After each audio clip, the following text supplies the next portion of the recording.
this only means one thing. Oh, that could be a song. What's happening? It's Friday afternoon. We just got finished with school and everything. I got laundry switched out. We're coming outside. It's only, I think it's about 1:45. He's racing me to the chicken pen again. I gotta run. He wins every time. Yes. What you got under your shirt? Gum. Oh. So no chicken poops get on it. Okay. Oh no! You better get it. It's okay. I'll hold it for you. Okay.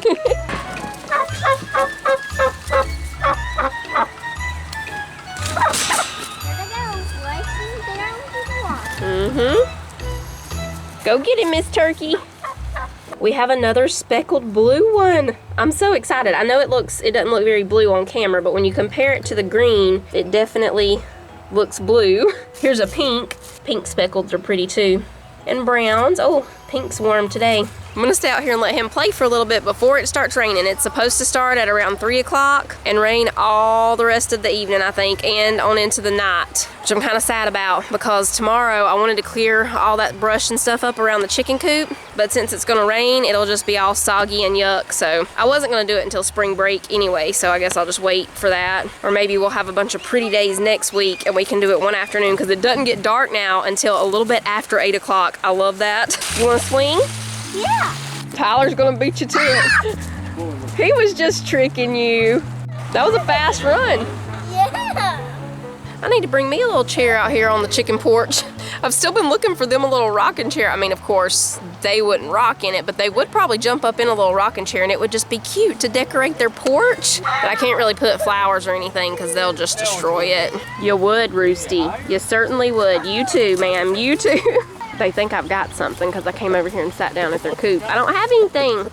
I'll find you a treat later. I brought the carrot peelings out here to them the other day, so they think I've got something else. When we go back in, we're gonna make some cookies. It's from one of the new books that I got from the general store yesterday. It's from the old-fashioned grandma's recipes. I think they're called Grandma's Chocolate Drop Cookies or something like that. Oh, and for supper, we're making the famous pork chop sandwich from Snappy's Lunch from the Andy Griffith Show, which I mean, it's actually a real place. But it's a pork chop sandwich, and you put slaw and chili on it, and I have slaw left over from the slaw dogs last night, and I had hamburger buns left over from Paula Deen's onion burgers the other night, so I already had some of the stuff to make them. I just had to get the pork chops and the chili, because you put a can of chili, well, not a whole can of chili, but you put some chili on there. Now, it didn't have their chili recipe. I had the Andy Griffith Show cookbook, and it didn't have the chili recipe in there. It did have the recipe for the batter for the pork chops, but not the chili. It just said to put some chili and slaw on them, so we're just gonna use canned chili.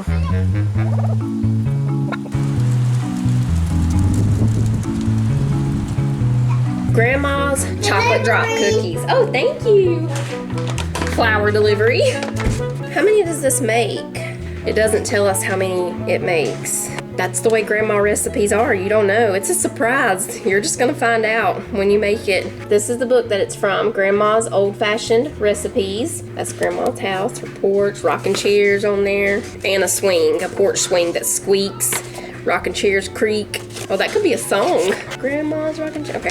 Anyway, at least we have exact measurements, and it's not just, you know, a little bit of this, a little bit of that. We need 1 cup of sugar, 1/4 cup of butter softened, 1 egg, 1/2 cup of milk, and a teaspoon of vanilla. I'm sharing them for me and Jonah. You're sharing these drinks with Jonah? 2. I got 2 for me and Jonah. This one's for him. That one's for Jonah. That one's for me. Okay. They're That's yummy. very nice. There's the sugar. And I'm gonna soften the butter in the microwave real quick. I should have sat it out before we went outside. 1/2 cup of milk. 1 egg. Now we're gonna add the softened butter. Let me get a little spatula so we can scrape it out of there. And we needed a teaspoon of vanilla. While that's going, we'll mix the dry ingredients. We need 1 3/4 cup of all-purpose flour, 1/2 cup of unsweetened cocoa powder, 1/4 teaspoon of salt, a teaspoon of baking powder. Is that it? Yep, that's it for this part. So we're just gonna whisk it, break up any clumps. Let me check this over here. Okay, we're gonna add this to the butter mixture. We'll do it about half at a time. Now, Grandma said added walnuts. I don't have walnuts, I have pecans, so that's what we're gonna add in once we get this all mixed.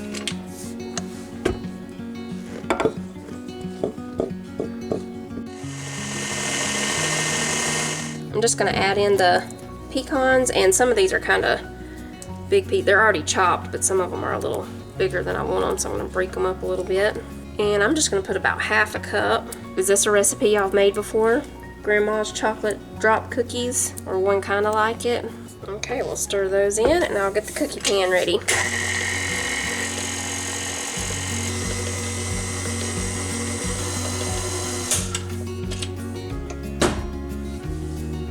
So let's see, we bake at 350 for 12 to 15 minutes.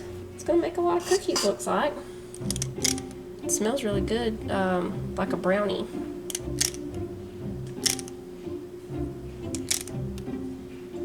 Okay, we'll put these in and get another pan ready. Yeah. You want to help drop the next thing of cookies on? Good job. I want to scoop it. Okay. When you scoop it, you gotta go up against the side like that so you get the same amount for each cookie. Yep, that's good. Is it not big? Put it over here, yeah, a little bit. It's a little bit big. Got stuck on your squeezer. It ain't fun with your hands. No, it's not fun with your hands. This thing's pretty fun, huh? Yeah. What's happening? I cannot do it. Sometimes you have to... What happened here? That one didn't want to come out, did it? Did it come? Oh, ooh. That's a huge one. Yeah. Hey, Sissy, you want to help? Okay, good job. We also make a little glaze to drizzle over the tops of the cookies when they're done. For that, we just need, it says powdered sugar and milk, but we're gonna use powdered sugar and heavy cream because I've made this icing a lot and we like it better with heavy cream, but you can use either one, milk or cream. For the 1 cup of powdered sugar, we just need a tablespoon of cream or milk. There you go. Hear that wind chime? That wind is really getting up out there. Hadn't started raining yet though. Y'all will notice that one is missing. They are. They still, yeah, you can go ahead and taste one. They still have to cool a little more before we put the icing on top. Here you go. So yeah, we already taste tested that other one. They are, I don't even know how to explain them. They're good. They're not super sweet. So if you want them a little bit sweeter, add maybe just a little bit more sugar because they're not super sweet. They're actually just right to me, especially since we're going to add the glaze. That'll sweeten them up a little bit more. But they are like, they're like a cake cookie almost, and brownie. It's like a cake cookie and brownie. It's almost like they melt in your mouth smooth, but they still have that cake brownie texture. They look like a cookie. They're great.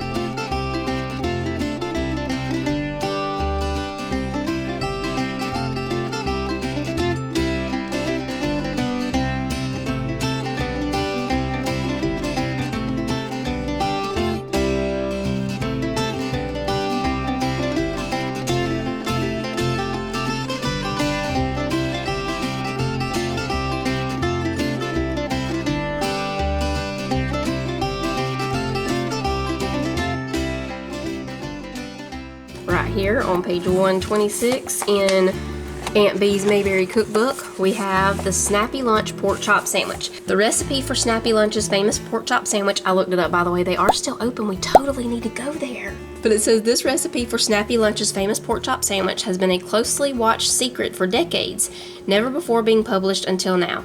We're grateful to Charles Dowell for sharing it with Aunt Bee. Preparation for this sandwich is not easy to master, and you really can't beat having one prepared by Charles Dowell at the Snappy Lunch. But here's how he does it if you want to try it for yourself. The secret is in the batter, which is also the tricky part. Start with 2 cups of plain flour. Do not use self-rising flour. Add 2 tablespoons of sugar, 2 eggs, and salt to taste. Gradually add sweet milk and beat the mixture until it is completely smooth, not lumpy, but also not watery. The consistency is very important. When you dip a spoon in the batter should run freely off the spoon without being watery. If the batter runs off the spoon too freely, it'll run off the pork chop the same way.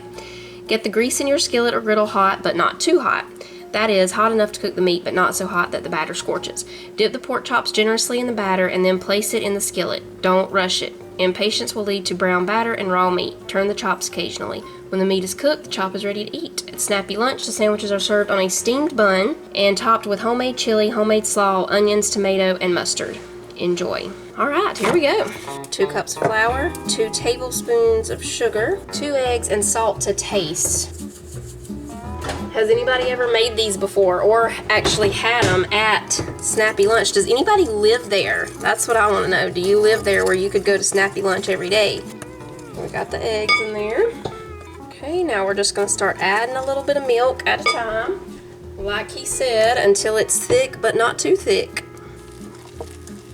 At the moment it's too thick. Has anybody ever seen the movie Mayberry Man too? Okay, me and Titus watched that movie one night. Who was the guy's daddy supposed to be?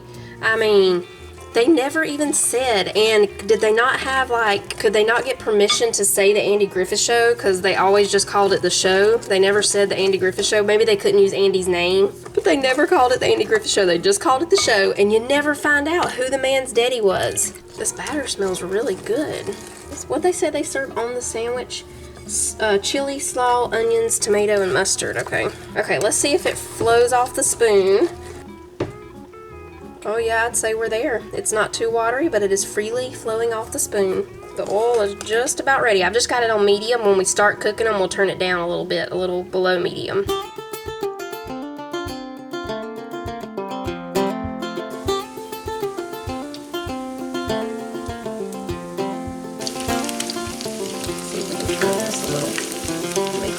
There we go. Okay.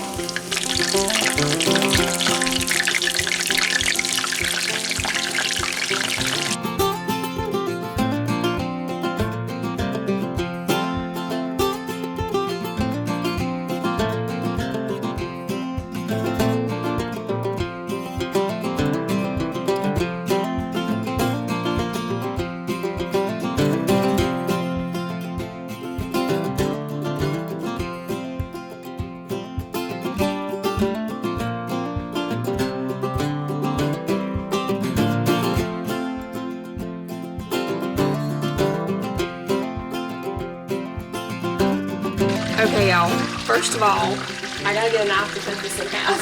How do you even eat this thing? I need Titus back for taste testing, because this would be funny to see him try this. He's been really busy, but we're gonna get him back in here taste testing stuff. The pork chop is great.